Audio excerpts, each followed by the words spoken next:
Hello everybody. इस video के माध्यम से मैं आप सभी को जो आपका पीएचडी एंट्रेंस है, पीएचडी एंट्रेंस में रिसर्च मेथोडोलॉजी वाला जो पेपर है उसको एक्सप्लेन करूँगी। अब जो रिसर्च मेथोडोलॉजी है उसमें सबसे पहली जो यूनिट आपके कोर्स में है वो है research meaning, definition and characteristics. इसको हाईलाइट करेंगे। और इस रिसर्च मीनिंग, डेफिनेशन, कैरेक्टरिस्टिक्स इनसे क्या है, जब आपका एंट्रेंस होगा उसमें जो है 3 क्वेश्चन इससे बनते हैं, वो भी मैं आपको जो क्वेश्चन इससे रिलेटेड बनते हैं वो भी मैं साथ साथ बताती चलूँगी। ठीक है, तो आप सभी जो है ध्यान से सुने। और मुझे जो बच्चे ध्यान से सुनेंगे निश्चित रूप से उनका क्वालिफाई ज़रूर होगा। ठीक है, तो हम क्या है, सबसे पहले रिसर्च को लेके चलते हैं कि रिसर्च का मीनिंग क्या है। देखो, जैसा शब्द के नाम से ही लग रहा है, क्या रिसर्च यानी कि इसकी स्पेलिंग याद कर लो, री जमा सर्च, या 2 शब्दों से मिलके बना है री और सर्च, यानी कि रिसर्च और रिसर्च। री का मतलब क्या हुआ? री का मतलब होता है अगेन एंड अगेन, और सर्च मीन्स होता है to find out something new, यानी कि टू, इसका मतलब क्या हुआ? रिसर्च का मतलब हुआ, री मतलब हो गया मीन्स अगेन एंड अगेन, और यहाँ सर्च मीन्स हो गया टू फाइंड आउट। तो रिसर्च का मतलब क्या हो गया? To find out. हम क्या करते हैं, बार बार कोशिश करते हैं, और कोशिश करके जो कोई भी क्वेश्चन है, जो कुछ भी समस्या है, उस समस्या का हल ढूंढने की कोशिश करते हैं। तो रिसर्च क्या होता है? रिसर्च होता है री यानी कि अगेन एंड अगेन प्रयास करना, और सर्च उस चीज़ को जो है प्राप्त करना। जो रिसर्च होती है, रिसर्च में हम क्या करते हैं, हम एक समस्या लेते हैं और उस समस्या का क्या है, हम हल ढूंढने की कोशिश करते हैं। तो कोई भी व्यक्ति जो होता है उसके सामने एक समस्या होती है, वो उस समस्या को क्या है, ऑब्जर्व करता है, उस समस्या में क्या है, बार बार उसको आंसर उसकी ढूंढने की कोशिश करता है। तो यहाँ जो क्वेश्चन बना, एक क्वेश्चन ये बनता है, क्वेश्चन फर्स्ट बनता है कि रिसर्च से क्या मतलब है। ये आपका फर्स्ट बना, री जमा सर्च। री मीन्स यहाँ हो गया अगेन एंड अगेन, और सर्च मीन्स हो गया टू फाइंड आउट समथिंग। ठीक है, अब इससे जो है एक क्वेश्चन बन जाता है। आपको 4 ऑप्शन दिए होंगे, वहाँ जो है चारों ऑप्शन में जहाँ लिखा होगा टू फाइंड आउट समथिंग, यानी कि again and again to find out something new. तो इसके बाद जो है ये एक क्वेश्चन बन गया। इसके बाद क्या है, कभी कभी क्या होते हैं, डायग्रामेटिकली भी चीज़ को प्रस्तुत कर देते हैं। सेकंड क्वेश्चन आपका बनता है यहाँ, रिसर्च को यहाँ क्या है, एक मैथमेटिकली फॉर्म में क्या है, प्रस्तुत किया गया है। यानी कि कोई व्यक्ति होता है, व्यक्ति से मतलब जो रिसर्च करने वाला है। रिसर्च करने वाला क्या है, प्रॉब्लम को ऑब्जर्व करेगा, और एक बार नहीं कई बार जो है उस चीज़ को ऑब्जर्व करेगा, उस फिनोमिना को, उस घटना को जिसके ऊपर क्या है वो वर्क करना चाहता है, उस चीज़ को क्या है देखेगा, समझेगा, और उससे क्या है रिलेटेड उस कार्य को बार बार करेगा, जिस भी मेथड से उसने उस चीज़ को, उस समस्या को हल करना है। तो जो रिसर्च होती है उसमें पर्सन होता है, वो चीज़ को ऑब्जर्व करता है, एक दफ़ा नहीं, again and again many times. ये कोई जो है फिर फिनोमिना जो है विकसित हुआ, उस फिनोमिना के संदर्भ में क्या है, उस घटना के संदर्भ में जो रिसर्चर है वो कलेक्शन ऑफ डेटा करता है, और उस कलेक्शन डेटा के बाद एनालिसिस ऑफ डेटा करता है, और क्या करता है, कंक्लूजन पर पहुंचता है। तो यहाँ रिसर्च की इस लाइन को क्या है, आप निश्चित रूप से याद रखें। यहाँ तक क्या है, 2 क्वेश्चन बनते हैं, तो इनको आप क्या है अच्छे से याद कर लेंगे इन दोनों को। अब क्या होता है, जब कोई रिसर्च करता है तो सपोज करो आप में से कोई बच्चे जब एंट्रेंस दे रहे हैं तो निश्चित रूप से आप लोग क्या करोगे, आगे पीएचडी करोगे। जब आप पीएचडी करोगे तो कोई समस्या होगी, उस समस्या को क्या है आप ऑब्जर्व करोगे, और ऑब्जर्व करने के बाद आप क्या करोगे, डेटा कलेक्शन करोगे, उस डेटा की क्या है एनालिसिस करोगे और एक कंक्लूजन पर पहुंचोगे। ये सब बातें क्या हैं यहाँ लिखी हुई हैं। ठीक है, तो ये आपको समझ में आ गया होगा। इसके बाद क्या होता है, जो ये रिसर्च का जो मीनिंग है ये मैं इन जनरल आपको बता रही हूँ कि रिसर्च का मीनिंग क्या होता है। अब रिसर्च का जो है मीनिंग आप समझ गए हो कि रिसर्च का मीनिंग क्या होता है। इसके बाद ये क्या है, डेफिनेशन दी हुई है। अब इसमें से भी क्या है, तीसरा क्वेश्चन बनता है कि रिसर्च की कोई भी जो है डेफिनेशन दे देंगे और उसमें क्या है ये पूछ लेंगे कि ये किसके द्वारा दी गई है। तो यहाँ जो मैंने बुक ली है वो ऐसी ली है कि जिसमें आप क्या है उसकी डिटेल में उसकी डेफिनेशन याद ना करके आप वो जिस पर्टिकुलर चीज़ को वो डेफिनेशन हाईलाइट करती है उस शब्द को निश्चित रूप से याद रख लेंगे। तो यहाँ जो रस्क हुए थे, रस्क एक जो थे एजुकेशनिस्ट थे, उन्होंने क्या था, रिसर्च को बताया एन एटीट्यूड ऑफ इंक्वायरी। जहाँ भी क्या है एटीट्यूड ऑफ इंक्वायरी लिखा हो वो डेफिनेशन दी गई होगी रस्क के द्वारा। यानी कि जब कभी हम जो है इनके जो इन्होंने यहाँ लिखा है इसको मैं अपने शब्दों में बता देती हूँ। जो रिसर्च करता है वो क्या करता है, किसी चीज़ की इंक्वायरी करता है। इंक्वायरी करने का काम ही क्या होता है, एक रिसर्चर का होता है। और उसकी क्या मेन बात होती है, वो एक एटीट्यूड इंक्वायरी का होगा, जानकारी का होगा। वो उसके लिए अपना क्वेश्चनर भी बना सकता है, एक अपना फ्रेम किसी चीज़ के ऊपर जो है फ्रेम ऑफ माइंड सेट कर लेता है। उस फ्रेम ऑफ माइंड को ही क्या कहते हैं, एटीट्यूड कहते हैं। ठीक है, तो रस्क के हिसाब से एन एटीट्यूड ऑफ इंक्वायरी है रिसर्च का मतलब। इसके बाद क्या है, जॉर्ज जे मोले के हिसाब से रिसर्च एक systematic and scholarly application of the scientific method. यानी कि सिस्टम जहाँ जो है सिस्टमेटिक और स्कॉलरली एप्लीकेशन लिखा हो ऑफ साइंटिफिक मेथड, वहाँ क्या है जे मूले के द्वारा, जॉर्ज जे मूले के द्वारा दी गई डेफिनेशन है। कभी कभी क्या है किसी नाम से भी ना पूछ के वहाँ क्या है 4 उत्तर जैसे दिए होंगे, उसमें से कोई एक जो है गलत होगा और 3 जो हैं सही होंगे। तो वहाँ क्या है ये आ जाता है कि इन चारों में से कौन सा रिसर्च का मीनिंग नहीं है। तो आप जो है इनको भी एन एटीट्यूड ऑफ इंक्वायरी इसको भी याद रखेंगे और इसको भी याद रखेंगे, systematic and scholarly application of the scientific method. इसके बाद जो आता है नेक्स्ट जो दी थी वो कॉर्नेल ने दी थी। कॉर्नेल ने जो है कहा है an information in which we have confidence. यानी कि जब कोई रिसर्च करता है, रिसर्च क्या होती है, एक इंफॉर्मेशन होती है जो क्या है कॉन्फिडेंस विकसित करती है।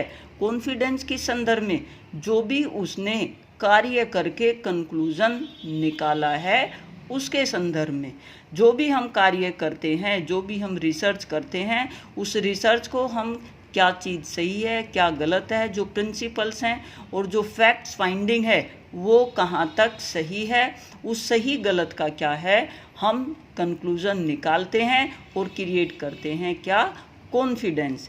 इसके बाद जो है कहा है नेक्स्ट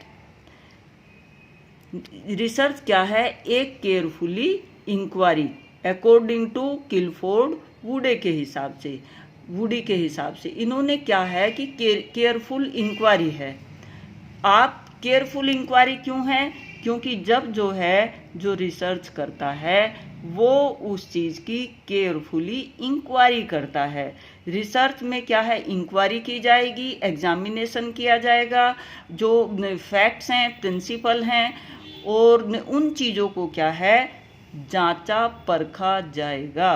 ठीक है, तो इसके आधार पर जो है आप ए केयरफुल इंक्वायरी, केयरफुल शब्द जुड़ गया है। केयरफुल क्यों है, क्योंकि कोई भी मिस्टेक नहीं होनी चाहिए। अगर कोई मिस्टेक हुई तो क्या होगा, उससे जो है आपके जो रिजल्ट होते हैं वो वेरी कर जाते हैं।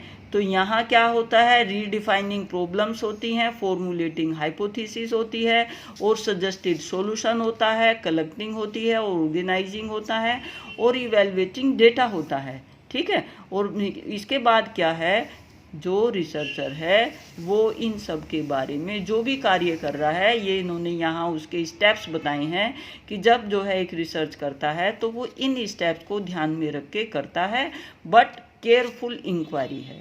ठीक है, इसके बाद नेक्स्ट है सीसी क्रैफोर्ड के हिसाब से a systematic and refined technique for obtaining A more adequate solution of a problem.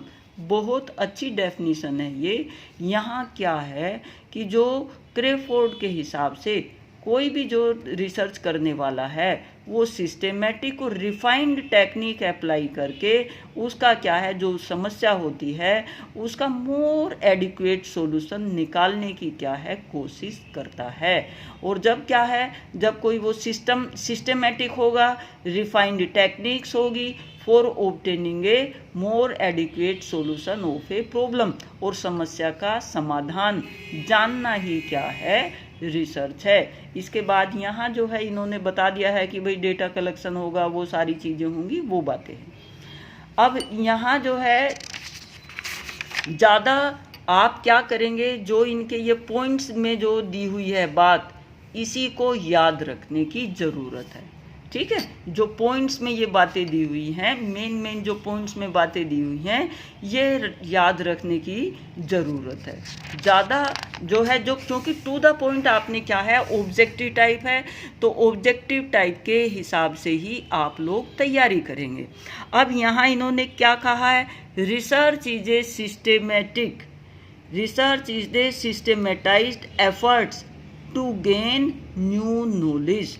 ये डेफिनेशन भी क्या है, बहुत अच्छी है, मीनिंग इसका क्या है, और रेडमैन और क्या है, मोरे के द्वारा दी गई है, systematized effort to gain a new knowledge. बिल्कुल सिंपल है, कोई एक्सप्लेन करने की ऐसी ज़रूरत नहीं है इसमें। तो यहाँ मेरा कहने का मतलब है कि जब आपकी डेफिनेशन वगैरह आएंगी तो उसमें क्वेश्चन जो है ये आएगा, रिसर्च का मीनिंग जो है दिया होगा, उसमें से जो है या तो कोई एक सही होगा और 3 गलत होंगे, आपने सही को छांटना होगा, या ऐसे करेंगे कि एक जो है आपको गलत दे देंगे और जो 3 सही होंगे गलत को बताना होगा। ठीक है, ये आपके मीनिंग और हो गई रिसर्च की क्या, डेफिनेशन। अब यहाँ जो है जो इम्पोर्टेंट चीज़ें हैं वो वही चीज़ें मैं हाईलाइट कर रही हूँ। इसके बाद नेक्स्ट क्वेश्चन बनता है कैरेक्टरिस्टिक्स के, कि जो कैरेक्टरिस्टिक्स से मतलब होता है नेचर। जब भी आप क्या है कोई कार्य करते हैं तो उस कार्य में अगर आप किसी व्यक्ति से मिलने भी जाते हैं तो आप उस व्यक्ति की नेचर को जानने समझने की कोशिश करते हैं, तभी आप क्या है उससे आगे वार्ता करते हो। और कहीं भी किसी चीज़ की जो कैरेक्टरिस्टिक्स होती हैं, जो आगे पहले आपने क्या है मीनिंग और डेफिनेशन पढ़ी थी, कैरेक्टरिस्टिक्स क्या हैं, उन्हीं में से लिए गए पॉइंट होते हैं। तो यहाँ एक दफ़ा हम रिसर्च का जो मीनिंग है और जो दिया था मैकग्रेथ और DE वाटसन ने, उसको जो है देख लेते हैं। रिसर्च क्या है, research is a process which has utility to the extent that class of inquiry employed as the research activity vehicle is capable of adding knowledge, of stimulating progress and helping society and man relate more efficiently and effectively to the problem that society and man perpetuate and create. यहाँ जो है इन्होंने जो ये एक general जो है पूरी बात इसमें आ गई है कि रिसर्च क्या होती है, क्या उसमें किया जाता है, और वो सोसाइटी के लिए और हर किसी के लिए इफ़ेक्टिवली समस्या को हल करने वाली होती है। रिसर्च जब कोई करता है, अब जैसे फ़िलहाल कोरोना का चला हुआ है और कैंसर का चला हुआ है, इन सब की क्या है समस्या है कि इनकी कोई एग्जैक्ट दवाई नहीं है। तो ये क्या हुई, ये हमारे लिए समस्या है क्या, कैंसर बीमारी और कोरोना की, जिसकी क्या है एग्जैक्ट दवाई हो और उसको क्या है क्योर किया जा सके। तो अब जो रिसर्च करेगा वो समस्या देखेगा कि हमारी समाज में, हमारे देश में, हमारे इर्द गिर्द क्या क्या समस्याएं हैं। उन समस्याओं को जानकर समझकर वो क्या है उसको अपना जो है टॉपिक ले लेगा, और टॉपिक लेने के बाद क्या है वो पूरा ऑब्जर्व करेगा, एनालिसिस करेगा, डेटा कलेक्शन करेगा और एक प्रक्रिया के तहत चीज़ का आंसर निकालने की कोशिश करेगा। अब जो कैरेक्टरिस्टिक्स होते हैं, general characteristics of the research, research के क्या हैं कैरेक्टरिस्टिक क्या होते हैं, इनको आप निश्चित रूप से याद रखना। इसमें भी जो क्वेश्चन बनेगा आपको 3 कैरेक्टरिस्टिक्स जो हैं दे देंगे, 3 कैरेक्टरिस्टिक्स जो हैं इस तरह से दे देंगे, फर्स्ट सेकंड थर्ड, कि भाई ये ठीक है और इसमें से एक कोई सा गलत होगा, इस तरह से दे देते हैं क्वेश्चन। तो इसमें रिसर्च में कैरेक्टरिस्टिक्स फर्स्ट आता है इट गैदर न्यू नॉलेज, यानी कि जो रिसर्च होती है वो न्यू नॉलेज क्या है गैदर करती है, और डेटा फ्रॉम प्राइमरी और फर्स्ट हैंड सोर्स, यानी कि जो रिसर्च में जो होता है इसकी कैरेक्टरिस्टिक्स होती है नई नॉलेज को, और जो प्राइमरी डेटा है और फर्स्ट हैंड जो सोर्स है हम क्या हैं नॉलेज इकट्ठी करते हैं। तो पहला जो हमारी इम्पोर्टेंट बात हुई, न्यू नॉलेज हमें क्या है रिसर्च के द्वारा होती है। इसके बाद नेक्स्ट है it place emphasis upon the discovery of general principles, यानी कि जो जनरल प्रिंसिपल्स होते हैं उनके ऊपर क्या है, उनकी डिस्कवरी के ऊपर इसमें क्या है एम्फेसिस डाला जाता है। नेक्स्ट क्या है, it is an exact systematic and accurate investigation. इन सभी को जिनको मैं अंडरलाइन कर रही हूँ इनको क्या है निश्चित रूप से याद रखेंगे। It is an exact systematic and accurate investigation. इसके बाद है it uses certain valid data gathering devices, यानी कि जो डेटा कलेक्शन होता है उसके लिए क्या है कोई निश्चित डिवाइसेस इस्तेमाल की जाती है, कोई निश्चित डिवाइसेस के माध्यम से डेटा क्या है कलेक्ट कर लिया जाएगा। और इसके बाद क्या होगा logic, it is logical and objective, जो रिसर्च होती है वो लॉजिकल एंड ऑब्जेक्टिव होती है। ठीक है, ये इसके कैरेक्टरिस्टिक्स हैं। नेक्स्ट आता है the researcher resist the temptation to seek only the data that support his hypothesis, यानी कि जो रिसर्चर होता है वो क्या कोशिश करता है, जो हाइपोथेसिस होती है उसको सपोर्ट करने के लिए क्या है डेटा का कलेक्शन करता है। इसके बाद क्या है the researcher eliminate personal feeling and preferences. यहाँ क्या करेगा जो रिसर्चर होता है वो अपने क्या हैं पर्सनल जो उसकी फीलिंग है उसको भी जो है ध्यान में रखेगा, और जो प्रीफरेंसेस हैं उन चीज़ों को भी क्या है ध्यान में रखेगा जब क्या है वो रिसर्च कर रहा होगा। इसके बाद है it endeavour to organise data in quantitative terms. यहाँ क्या होगा जब रिसर्च कोई करता है तो जो डेटा होता है उसको क्वांटिटेटिव टर्म्स में क्या है डालना ज़रूरी होता है अगर हमारी रिसर्च हिस्टोरिकल नहीं है, जब डेस्क्रिप्टिव नहीं है। इसके बाद नेक्स्ट है research is a patent and unheard activity, यानी कि इसमें एक पेशेंस होना और उसमें क्या है जल्दबाजी नहीं करना, ये एक्टिविटी रिसर्च वर्क के व्यवहार में इस तरह की जो है नेचर होना अनिवार्य है। जो रिसर्चर है, the researcher is willing to follow his procedure to the conclusion that may be unpopular and bring social disapproval। जो रिसर्च करता है उस ये कोई ज़रूरी नहीं है उसका जो प्रोसीजर होगा, जो उसका कंक्लूजन होगा, वो वैसे ये होना चाहिए कि वो लोगों के द्वारा क्या है एक्सेप्ट किया जा रहा हो और सोशली भी क्या है उस चीज़ को अप्रूवल मिलना अनिवार्य है। रिसर्च क्या होती है, is carefully recorded and reported होती है। केयरफुली रिकॉर्ड भी और रिपोर्ट दोनों क्या है तैयार करनी होती हैं। Conclusion and generalisation are arrived at carefully and casually, यानी कि जो हमें कंक्लूजन है और जो जनरलाइजेशन है उसको केयरफुली और बहुत सीरियस होके क्या है हमें निकालना पड़ता है। तो ये रिसर्च के कैरेक्टरिस्टिक्स हो गए हैं, इनको आप जो है निश्चित रूप से याद रखना। ये इनमें जो है निश्चित रूप से एक क्वेश्चन बन जाएगा, एक क्वेश्चन उधर से बन जाएगा और आप जो है इन पॉइंट्स को निश्चित रूप से याद रखोगे। यानी कि न्यू नॉलेज है और क्या है, open the discovery of general principle, systematic and accurate investigation है, वैलिड डेटा गैदरिंग डिवाइसेस है, लॉजिकल एंड ऑब्जेक्टिव है और क्या है, resist the temptation of to seek only the data that support his hypothesis. और क्या है, जो रिसर्चर होगा एलिमिनेट पर्सनल फीलिंग, जो उसकी पर्सनल फीलिंग है उनको एलिमिनेट्स करेगा, प्रीफ्रेंसेस करेगा। और क्या है, organise data in quantitative terms और अनहरीड एक्टिविटी होनी चाहिए, पेशेंस होना चाहिए और केयरफुली रिकॉर्डेड होनी चाहिए और जनरलाइजेशन और कंक्लूजन एंड में निकालना अनिवार्य होता है। तो ये क्या हो गई, आपके जो दिया हुआ है रिसर्च आपका पीएचडी एंट्रेंस का, उसमें आपकी रिसर्च का मीनिंग, रिसर्च की डेफिनेशन और कैरेक्टरिस्टिक्स, अगर इतना भी आप याद रख लेंगे तो आपका क्वेश्चन गलत नहीं होने का। ठीक है।